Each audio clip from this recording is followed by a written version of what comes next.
शैक्षणिक वर्ष 2024-25 मध्ये विविध अभ्यासक्रमांना प्रवेश घेण्याकरिता आवश्यक असणारी कागदपत्रे गोळा करण्याची लगबग विद्यार्थी आणि पालकांची सुरू झालेली आहे।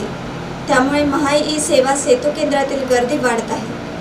व्यावसायिक अभ्यासक्रमांचा प्रवेश घेण्यासाठीची इच्छा असणाऱ्या विद्यार्थ्यांसमोर नॉन क्रिमिनल अधिवास, राष्ट्रीयत्व दाखला, उत्पन्न दाखला असे वेगवेगळे दाखले मिळण्याचे आव्हान असून त्यासाठी त्यांचे प्रयत्न सुरू झाले आहे। दरम्यान 12वीचा निकाल लागल्यानंतर ही गर्दी अधिकच वाढली आहे। अशा पदव्युत्तर अभ्यासक्रमासाठी केंद्रभूत प्रक्रियेद्वारे प्रवेश घेण्यासाठी या दाखल्याची आवश्यकता आहे। त्यासाठी पालकांची व विद्यार्थ्यांची धावपळ थांबवण्यासाठी आपल्या कार्यालयाच्या माध्यमातून प्रत्येक शाळेमध्ये एक शिबिर आयोजित करावे, त्यांना तिथे प्रमाणपत्राचे वाटप करावे अशी मागणी महाराष्ट्र नवनिर्माण सेना आर्णीच्या वतीने करण्यात येत आहे। उपस्थित सचिन एलगंदेवार, दीपक बोरकर, कपिल ठाकरे, महेश बांते इत्यादी पदाधिकारी उपस्थित होते।